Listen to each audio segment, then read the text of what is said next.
오늘 아침을 여는 말씀은 시편 62편 1절에서 4절 말씀입니다. 나의 영혼이 잠잠히 하나님만 바라며 나의 구원이 그에게서 나오는도다. 오직 그만이 나의 반석이시요 나의 구원이시요 나의 요새이시니 내가 크게 흔들리지 아니하리로다. 넘어지는 담과 흔들리는 울타리 같이 사람을 죽이려고 너희가 일제히 공격하기를 언제까지 하려느냐.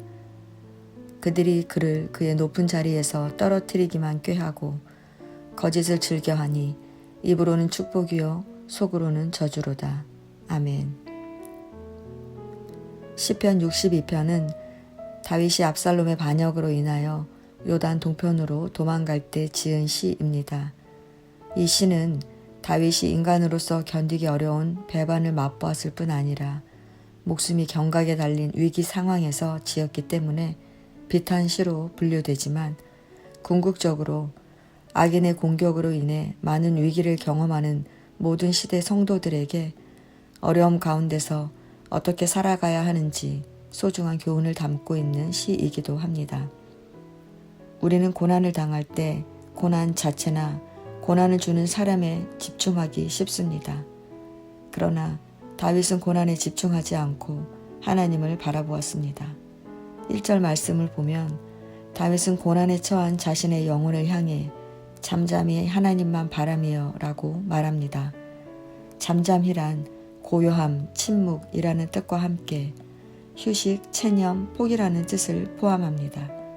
결국 잠잠이란 하나님 앞에서의 자기 부정의 의미를 지닙니다. 즉 자기를 포기하고 침묵 가운데 하나님의 뜻을 더 깊이 묵상하고 이해하는 의미를 함축하고 있는 것입니다. 다윗은 자기를 포기하고 침묵 가운데 하나님만 바라보며 고난을 풀어가고 있는 것입니다. 다윗은 하나님을 바라보면서 무엇을 깨달았을까요? 첫 번째는 구원이 오직 하나님에게서부터 나온다는 것을 깨달았습니다. 모세가 백성에게 가만히 서서 여호와께서 오늘 너희를 위하여 행하시는 구원을 보라고 말한 것처럼 우리가 아무리 애를 써도 우리를 구원할 수 없습니다. 오직 하나님만이 모든 문제를 해결하실 수 있습니다. 넘어지는 담과 흔들리는 울타리가 무고한 행인을 위협하듯이 아무런 잘못 없는 다윗이 어려운 상황을 만났지만 다윗은 구원이 하나님에게서 오는 것을 깨달았습니다. 그러므로 다윗은 그들을 두려워하지 않고 반석이 되시며 요새가 되시는 하나님을 신뢰한다는 것입니다. 다윗에게 하나님은 굳건한 반석 같은 분이셨고 적들을 방어할 최고의 요새셨습니다. 그래서 다윗은 고난 중에서도 흔들리지 않을 수 있다고 고백하는 것입니다. 두 번째는 하나님이 우리의 피난처가 되신다는 것을 깨달았습니다. 원수들은 다윗의 왕권을 빼앗으려고 온갖 거짓말을 합니다.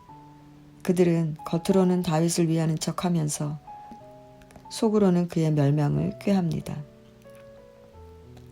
원수들이 아무리 흔들어도 하나님 안에 있는 다윗을 해할 수 없습니다. 원수들이 다윗을 왕자에서 끌어내리려 하지만 그의 왕위는 하나님의 손에 있습니다. 이렇게 우리가 피난처 되시는 하나님 안에 있기만 하면 어떠한 어려움이 닥쳐와도 우리는 안전합니다. 그래서 다윗은 간사한 인간들이 살아가는 암울한 현실 속에서도 하나님만을 바라보며 힘을 얻고 있는 것입니다. 세 번째는 하나님이 우리의 영원한 소망이 되신다는 것을 깨달았습니다. 인간은 아침 안개처럼 사라질 입김 같은 존재입니다. 그런 존재를 의지해서는 안 됩니다. 재물도 우리의 소망이 될 수는 없습니다. 인간들은 눈에 보이는 것을 중요하게 생각합니다. 특히 물질에 대한 욕심과 집착은 엄청납니다.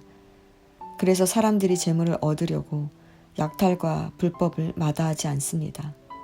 재물이 쌓여가는 것이 사람들의 행복입니다. 그러나 다윗은 재물이 늘어가는 것에 마음을 두지 말라고 말합니다.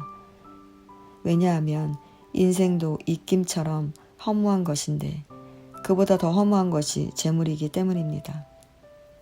우리가 아무리 재물을 쌓아두어도 오늘 밤에 하나님께서 우리의 영혼을 찾으시면 그 준비한 것이 누구의 것이 되겠느냐는 예수님의 말씀처럼 재물은 우리의 영원한 소망이 될 수 없습니다. 우리의 참된 소망은 하나님이십니다. 세상의 모든 것이 쇠하고 변할지라도 하나님의 권능은 영원합니다. 우리가 진정으로 두려워하고 소망으로 삼아야 할 대상은 하나님이십니다.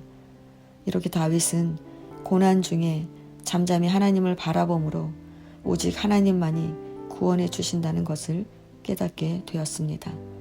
그래서 다윗은 목숨이 위협당하는 상황이었지만 흔들리지 않을 수 있었던 것입니다. 성도 여러분, 고난을 당할 때 어떻게 풀어가고 계십니까? 내 힘으로 해결하려고 애쓰고 있지는 않습니까? 다윗처럼 잠잠히 하나님을 바라보시기 바랍니다. 그러면 하나님께서 우리를 구원해 주십니다. 개정개혁 성경에는 표기되지 않았지만 1절, 2절, 4절, 5절, 6절 그리고 9절은 아크라는 히브리어로 시작을 합니다. 아크란 확실히, 오직, 분명히, 진실로 등의 의미로 다윗이 하나님 외에는 다른 어디에서도 구원이 나올 수 없다는 확고부동함을 강조하기 위해 사용하고 있는 것입니다. 그렇습니다. 세상의 그 어떤 것도 우리를 구원할 수 없습니다. 오직 하나님만이 구원자이심을 믿으시기 바랍니다. 우리가 아무리 원수들이 공격하는 어려움 중에 있더라도 잠잠히 하나님을 바라본다면 우리도 다윗처럼 요동함이 없는 평안을 누리게 될 것입니다. 하루를 시작하는 이 시간 먼저 잠잠히 하나님을 바라보시기 바랍니다. 그러면 하나님께서 친히 우리의 인생의 장애물을 치우시며 앞길을 열어주실 것입니다.